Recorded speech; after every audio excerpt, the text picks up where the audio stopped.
Bird कॉन्फरन्सचा सगळ्यात महत्त्वाचा उद्देश म्हणजे इथल्या पक्ष्यांचं हॅबिटॅट रिस्टोरेशन.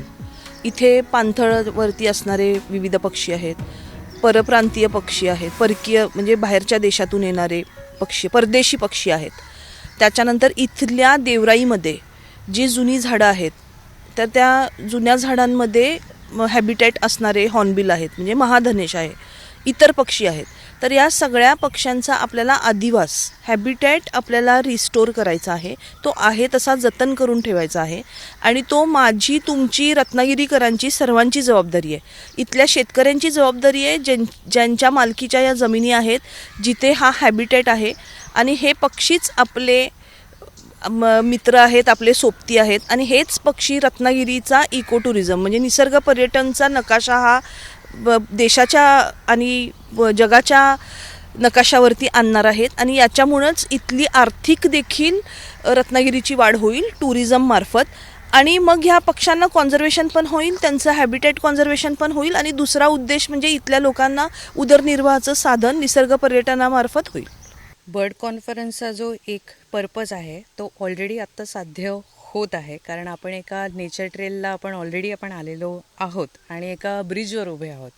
तो हा ब्रिजच असा एक आहे की तो नॉलेज आणि फील्डवर्कमधला ब्रिज आहे. की एक आता conservation always starts with the very first step is awareness. Awareness कधी येतो की जेव्हा सर्वसामान्य लोकांना एखाद्या इथे आपल्याकडे इतके पक्षी दिसतात. आता रत्नागिरीमध्ये आपण काल बघितलं की 350पेक्षा जास्त प्रजाती दिसतात. त्या आपल्या रत्नागिरी तालुक्यामध्ये किंवा बाकी सगळ्या तालुक्यामध्ये दिसतात. हे लोकांना माहितीसुद्धा नसतं. सो त्यासाठीचं हे खूप मोठं स्टेप आहे जी फॉरेस्ट डिपार्टमेंटनी घेतली आहे.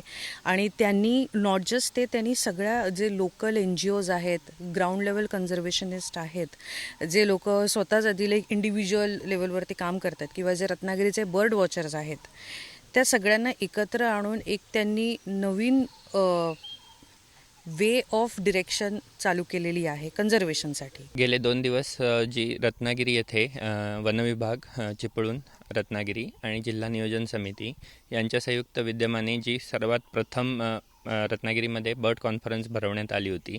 तर त्याचा एक महत्त्वाचा उद्देश असा होता की रत्नागिरीमध्ये आढळणाऱ्या ज्या 4 धनेशांच्या प्रजाती आहेत आणि त्यातली जी महाधनेश जी प्रजाती आहे, ज्याला आपण ग्रेट हॉर्नबिल असं म्हणतो, तर तिला जिल्ह्याचा फ्लॅगशिप स्पेसीज म्हणून घोषित करण्यात आलं आहे.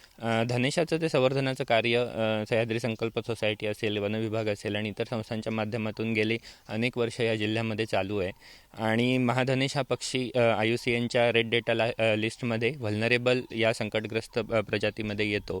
सो त्याचं कॉन्झर्वेशन करण्यासाठी ही एक फार महत्त्वाची स्टेप होती.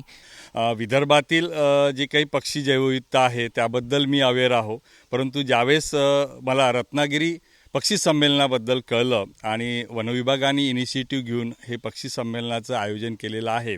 आणि विशेष म्हणजे रत्नागिरी हा जो जिल्हा आहे, या जिल्ह्यामध्ये जी पक्षी जैवविविधता आहे, ज्यामध्ये आपल्याला माहीत आहे की फॉरेस्ट इकोसिस्टम म्हणजे जंगलात आढळणारे पक्षी आणि सोबतच वेटलँड जे आहे, सी शोअर आहे म्हणजे समुद्रकिनारे असणारे पक्षी. आणि यामुळे इथली जैवविविधता जी आहे पक्ष्याची ही निश्चितच जास्त आहे. आणि ती बघण्याकरता खास मी अमरावतीवरून रत्नागिरीमध्ये या 22 फरवरी आणि 23 फरवरीच्या दरम्यान हे जे संमेलन होतं यासाठी मी आलेलो आहो.